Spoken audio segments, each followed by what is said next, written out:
स्वागत है तमाम दर्शकों का SI91 न्यूज़ में। मैं आपका मेज़बान आबिद हुसैन इनामदार। ಸರ್ಕಾರದಲ್ಲೇ ಆಗಬೇಕು ಅಂತ ಹೇಳಿ ಇವತ್ತು ಇಲ್ಲಿಯ ಎಲ್ಲ ಹಿರಿಯರು ಸಂಘ ಸಂಸ್ಥೆಯ ದುರಿದರು ಹೋರಾಟಗಾರರು ನಾವು ಈ ಒಂದು ಮಾತು ಭಾಳ ಸ್ಪಷ್ಟವಾಗಿ ಹೇಳ್ತೇನೆ. ನಾನು ಹಿಂದೆ ಒಂಥರ ಸ್ಮಾರಕದಾಗ ನಾ ಹೇಳ್ಬೇಕಿದೆ. ಎಂ.ಬಿ. ಪಾಟೀಲ್ರವರು ವೈಯಕ್ತಿಕ ಯಾರೋ ಒಬ್ರು ಮಾತಾಡಿದ್ನ ಉತ್ತರ ಕೊಟ್ಟಿದ್ದೆ, ಸೂಕ್ಷ್ಮವಾಗಿ ಉತ್ತರ ಕೊಟ್ಟಿದ್ದೆ. ನಾನು ನನ್ನ ಹಿತಾಸಕ್ತಿ ವೈಯಕ್ತಿಕವಾಗಿ ನಂದು PhD ಸಂಸ್ಥೆ ನನಗೆ ಟೀಮ್ಡ್ ಕಾಲೇಜ್ ಇದೆ, 250 ಅಡ್ಮಿಷನ್ ಆಗಿದೆ. 250 2 ಕಾಲೇಜ್ ಅಷ್ಟು ನನಗೆ ಬೇಕಾಗಿದ್ರೆ ಇನ್ನು 10 ಕಾಲೇಜಸ್ನ ಮಾಡ್ತೀವಿ. ನಮ್ಮ ಸಂಸ್ಥೆ ಇದ್ದಿಲ್ಲ ಅವಾಗ ಯಾರು ಒಂದು ಸ್ವಲ್ಪ ಹೇಳಿಕೆ ಕೊಟ್ಟಿದ್ರು, ಒಂದು ಸ್ವಲ್ಪ ಇಂಡೈರೆಕ್ಟ್ ಆಗಿ ನಮ್ಮ ಮೇಲೆ. ಅವಾಗ ನಾನು ಹೇಳ್ಬಿಟ್ಟಿದ್ದೆ, ನನ್ನ ಸ್ಟ್ಯಾಂಡ್ನಾಗ ಕ್ಲಿಯರ್ ಮಾಡ್ಬಿಟ್ಟಿದ್ದೆ, ನನಗೆ ಇಂಟ್ರೆಸ್ಟ್ ಇಲ್ಲ. ಅವಾಗ ಇವ್ರು ಯಾರೋ ಹಮೀದ್ ಮುಸ್ಲಿಂ ಅವರೇನೋ ಒಂದು ಯಾರೋ ಒಂದು ಅಲ್ಲಗಿನ್ ಕಾಲೇಜ್ ಮಾರಾಟ ಅದ, ಅದೊಂದು ನಮ್ಮ ಪುಕ್ಕಟ್ ಕೊಟ್ಟು ತಗೊಳ್ಬೇಕಿದೆ, ನಮ್ಮ ಶಕ್ತಿ ಕೊಡ. ಆಮೇಲೆ ಈಗ ಸರ್ಕಾರ ಈ PPP ಮಾದರಿ ಮಾಡಲಿಕ್ಕೆ ಏನು ನಿರ್ಧಾರ ಘೋಷಣೆ ಮಾಡಿದ್ರೆ ನನಗೋಸ್ಕರ ಸಂಬಂಧ ಸರ್ಕಾರ ಅವರು ಒಂದೇ ಕಡೆ ಎಲ್ಲ ಕೂತ್ಕೊಂಡಿವೆ.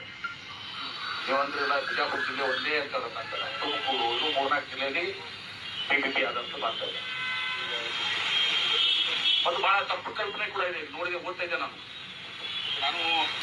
ಈ ವೈದ್ಯಕೀಯ ಫೀಲ್ಡ್ನಾಗ ಇರೋದ್ರಿಂದ ಇವತ್ತು ನಾವು ಡೀಮ್ಡ್ ಯೂನಿವರ್ಸಿಟಿ ಇದ್ರು ನನಗೆ ಒಂದು ಸೀಟ್, ನಮಗೆ ನನ್ನ ಮಕ್ಕಳಿಗೆ ನಾನು ಸೀಟ್ ಕೊಡಕ್ಕೆ ಆಗಂಗಿಲ್ಲ.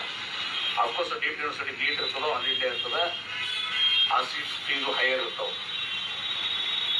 ಆಮೇಲೆ ಬಹುಶಃ ಇಡೀ ರಾಜ್ಯದಲ್ಲಿ ಯಾರಾದರೂ ಕೂಡ ಒಂದು ಸಂಸ್ಥೆಯವರು ಒಬ್ಬ ವ್ಯಕ್ತಿ ಇವತ್ತು ನಮ್ಮ ಜಿಲ್ಲೆಯಲ್ಲಿ 6 ಗೌರ್ಮೆಂಟ್ ಸೀಟ್ ಅನ್ನ ಬಡವರು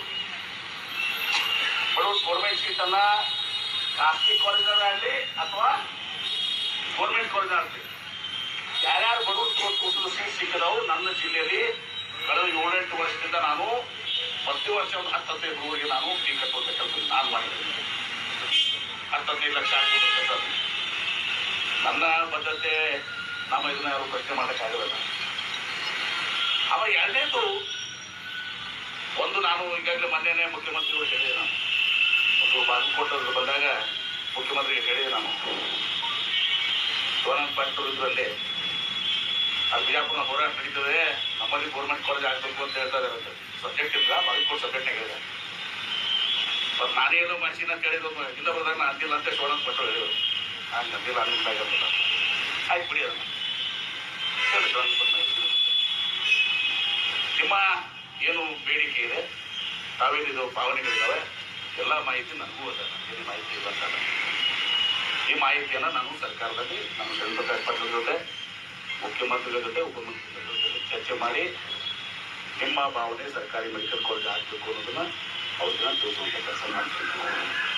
ಎರಡನೇದಾಗಿ ಸುಮ್ಮನೆ ತಪ್ಪು ಗ್ರಹಿಕರು ಅದ. ಬಹಳಷ್ಟು ಜನ, ಬಹುತೇಕ 90% ಜನ ಒಂದು ನಿಮಗೆ ಇದೊಂದು ಆಗಬೇಕು ಅಂತ ನೈಟ್ ಕಳ್ಕೊಂಡಿದ್ದು ಅದ. ಕೆಲವೊಬ್ಬರು ಅದರಿಂದ ಕುಂಭಕ್ಕೂ ಅಭಿಪ್ರಾಯ ಇಲ್ಲ ಅಂತ ಹೇಳೋದಲ್ಲ. ನಾನು ಗೊತ್ತಿದೆ ಅವ್ರ ಹೆಸರು, ನನ್ನ ಮನೆಯವರು ರೆಕಾರ್ಡ್ ಮಾಡಿ ಕೊಟ್ಟರು ಒಬ್ಬರು ನಮ್ಮ ಕಡೆ. ಯಾರು ಹಿಂದೆ ಇದು ಕೊಡೋಂಥ ಒಂದು ಆಡಿಯೋ ಟಾಪ್ ಇದೆ, ಬಹಳ ನಾನು ಬಂದು ಹೋಗೋದಿಲ್ಲ. ಆ ರೀತಿ ಆಗ್ಬಾರ್ದು. ದೊಡ್ಡ ಹೋರಾಟಗಾರರು, ನೈತಿಕ ಹೋರಾಟಗಾರರು, ನನ್ನ ಬಗ್ಗೆ ಗೌರವ ಇದೆ. ನೀವು ನೈಜವಾಗಿ ಇವತ್ತು ಸರ್ಕಾರಿ ಕಾಲೇಜ್ ಆಗ್ತದೆ, ಅದಕ್ಕೆ ಪ್ರಾಮಾಣಿಕವಾಗಿ ನಾನು ಮೆಡಿಕಲ್ ಎಜುಕೇಶನ್ ಮಿನಿಸ್ಟರ್ ಚಂದ್ರಪ್ರಕಾಶ್ ಅವರಿಗೆ, ಮುಖ್ಯಮಂತ್ರಿಗಳಿಗೆ, ಉಪಮಂತ್ರಿಗಳಿಗೆ ಹೇಳಿ ಆ ಕೆಲಸವನ್ನು ಮಾಡ್ತೀನಿ ಅನ್ನೋ ಮಾತನ್ನ. ಇನ್ನು ಕೆಲವೊಂದು ಇಲ್ಲಿ ನಾನು ನೋಡ್ತಾ ಇದ್ದೆ, ನಮ್ಮಲ್ಲಿ ಜಾಗ ಐತಿ, ಸರ್ಕಾರಿ ಹಾಸ್ಪಿಟಲ್ನಾಗ ಇನ್ಪೇಷೆಂಟ್ ಅದಾವು, ಎಲ್ಲ ಫೆಸಿಲಿಟೀಸ್ ಅದಾವು, ಉಳಿದ ಕಾಲೇಜ್ಗಳಿಗಿಂತ ಕಡಿಮೆ ಖರ್ಚಿನಲ್ಲಿ ಆಗ್ತದೆ ನಮ್ಮ ಅಂತೇಳಿ. ಆದ್ರೆ ಯಾರು 100 ಕೋಟಿನಾಗ ಆಗ್ತದ ರಂಗಲ್ ಆಗಲ್ಲ. 400 ಕೋಟಿ ರೂಪಾಯಿ ಬೇಕಾಗಿರ್ತದೆ. ಅವ್ರಿಗೆ ಯಾರು ಮಾತಿಲ್ಲ, ಬರೀ 100 ಕೋಟಿನಾಗ ಆಗ್ತದ ಹಂಗಂತೇಳಿ ಅವರು ಕೂಡ ಮಾತಾಡಿದವರು ಅದಾರ. ನಾನು ನಡೆಸಿರೋ ನನ್ಗೆ ಗೊತ್ತಿದೆ. ನಾನು ಇನ್ನೊಂದು ಬೆಂಗಳೂರಿನಾಗ ಬಿಸ್ನೆಸ್ ಮಾಡ್ತಾ ಇದೀವಲ್ಲ, ನಮಗೆ 1500 ಕೋಟಿ ರೂಪಾಯಿ ಬೇಕಾಗ್ತದೆ. ಇಲ್ಲಿ ಜಾಗ ಆಗಿಕ್ಕೆ ಅದ ಹೋದ್ರೆ ಒಂದು 500 ಕೋಟಿ ರೂಪಾಯಿ ಸರ್ಕಾರಕ್ಕೆ ಬೇಕಾಗ್ತದೆ, ದುಡ್ಡು ಕೊಡ್ತಾರೆ. ಆಮೇಲೆ ಎಲ್ಲಕ್ಕಿಂತ ಹೆಚ್ಚಿಂದು ಅದು ನಾನು ಸರ್ಕಾರಿ ಆಗ್ಬೇಕು, ನಾನು ಒಂದು ಫಸ್ಟ್ ಹೇಳ್ಬಿಡ್ತೀನಿ, ಸರ್ಕಾರಿ ಕಾಲೇಜ್ ಆಗ್ಬೇಕಂತ ನಿಮ್ಮ ಭಾವನೆ ಅದ, ನಮ್ದು ಭಾವನೆ ಅದ, ಸರ್ಕಾರಿ ಬಸ್ ಅದು ಕೇಳಿ ಇದು ಫೀಲ್ ಆಗೋರು ಕೆಲವೊಂದು ಜನ ಇದ್ದಾರೆ. ಒಂದ್ ವೇಳೆ ಖಾಸಗಿ ಸಾರ್ವತ್ರಿಕ ಕಾಲೇಜ್ ಹಾಕಿದ್ರೆ ಅಲ್ಲಿ ಬಡ ಮತ್ತು ಮಧ್ಯಮ ವರ್ಗದ ಹಾಗೂ ಜನಸಾಕ್ಷರ ಮಕ್ಕಳು ಕಲಿಯಲು ಸಾಧ್ಯವಾಗುವುದಿಲ್ಲ. ಕುಲಕರ್ಣಿ ಐತಿ. ಬಟ್ ಈಗ ನಿಮ್ಗೆ ಗೊತ್ತಿರಲಿ, ಇವತ್ತು PPP ಆಯ್ತಾ, ಕುಲಕರ್ಣಿ ಕೂಡ ಅಭ್ಯಾಸ ಇದು 200% ಸುಳ್ಳು. ಇವನ್ PPPದವ್ರು ಮಾಡಿದ್ರು ಕೂಡ ಮಾಧ್ಯಮದವ್ರು ನೀವು ಮಾಡಿದ್ರು ಆ ಏನು ಸೀಟ್ಗಳು ಆಗ್ತದಲ್ಲ, ಆ ಗೌರ್ಮೆಂಟ್ ಸೀಟ್ಸು ಗೌರ್ಮೆಂಟ್ ಆದಾಗ ಎಷ್ಟು ಇರ್ತದೆ, PPPದಾಗ ಅಷ್ಟೇ ಇರ್ತದೆ. ಅದ್ರಾಗ ಫರ್ಕ್ ಆಗಿರಲ್ಲ. ಈ ಗೌರ್ಮೆಂಟ್ನವ್ರೆ 15% ಎಲ್ಲಾರೇ ಫಿಕ್ಸ್ ಮಾಡಿದ್ದಾರೆ, ಬಿಡಿರಲ್ಲ. ಅದಿರಲಿ, ಅದು ಗೋಜಿಗೆ ಹೋಗಂಗಿರ್ತದೆ. ಇವು ಕೆಲವೊಂದು ಹೀಗೆ ತಪ್ಪು ಆಗ್ಬರ್ತದೆ.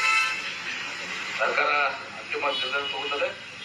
ಆದ್ರೆ ಆ ಸ್ವೀಟ್ಸು ಬಡ ಮಕ್ಕಳಿಗೆ ನೀವೇನು ಕುಲಕರ್ಣಿಯವರ ಬರ್ದಿರಲ್ಲ, ಯಾರಿಗೂ ಕೂಡ ಸರ್ಕಾರಕ್ಕೆ ಏನು ಸೀಟ್ಸ್ ಬರಬೇಕು, PPP ಆದಾಗೂ ಅಷ್ಟೇ ಇರ್ತದೆ, ಗೌರ್ಮೆಂಟ್ ಆದಾಗೂ ಅಷ್ಟೇ ಇರ್ತದೆ. ಅಲ್ಲಿ ಹೆಚ್ಚಾಗಿಲ್ಲ, ಇಲ್ಲಿ ಕಡಿಮೆ ಆಗಂಗಿಲ್ಲ. ನಮ್ಮ ಮೆಡಿಕಲ್ ಕಾಲೇಜ್ ನಡೆಸೋದು ನಾನು ಹೇಳ್ತೀನಿ ಏನ್ರಿ ಅಂದ್ರೆ ಬರ್ದು ಹೇಳ್ತಾರೆ.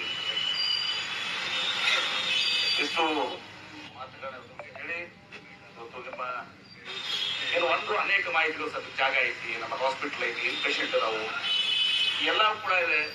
ಓಲ್ಡ್ ಕಾಲೇಜ್ ಮಾಡೋದ್ಕಿಂತ ಅರ್ಧ ಕಾಸ್ಟ್ನಾಗಿನ ಕಾಲೇಜ್ ಆಗ್ತದೆ. ಅದು 100 ಕೋಟಿಗೆ ಆಗ್ತದೆ, ಹಿಕ್ಕದಲ್ಲ ಅನ್ಕೋಲ್ಲ, ಅರ್ಧ ಖರ್ಚಾಗಿತ್ತು ಸಾಕ್ತದೆ. ಎಲ್ಲಾನು ಮೆರಿಟ್ಸ್ ಅದಾವು, ಇದ್ರಲ್ಲಿ ಅನೇಕ ಮೆರಿಟ್ಸ್ ಅದಾವು. ನೀವೇನು ಜೊತೆಯಲ್ಲಿ ಎಲ್ಲರೂ ಹೋರಾಟ ಮಾಡ್ತಾ ಇದ್ರಿ. ನಿಮ್ಮ ಭಾವನೆಗಳನ್ನ ನಾನು ಜಿಲ್ಲಾ ಉಸ್ತುವಾರಿ ಸಚಿವನಾಗಿ ಇವತ್ತು ಮುಖ್ಯಮಂತ್ರಿಗಳಿಗೆ, ಉಪಮುಖ್ಯಮಂತ್ರಿಗಳಿಗೆ ಮತ್ತು ಶ್ಯಾಮ್ ಪ್ರಕಾಶ್ ಪಾಟೀಲ್ ನಮ್ಮ ಬಳಿಕ ಕಲ್ಪಿಸಿ ನನ್ನ ಶಕ್ತಿ ಮೇಲೆ ನಾನು ಕೂಡ ನಿಮ್ಮ ಪರವಾಗಿ ಎಲ್ಲ ಮಾಹಿತಿಯನ್ನು ಅವ್ರಿಗೆ ಮತ್ತು ಸರ್ಕಾರಿ ಕಾಲೇಜ್ ಆಗಲಿಕ್ಕೆ ಪ್ರಯತ್ನವನ್ನು ಮಾಡ್ತೀನಿ.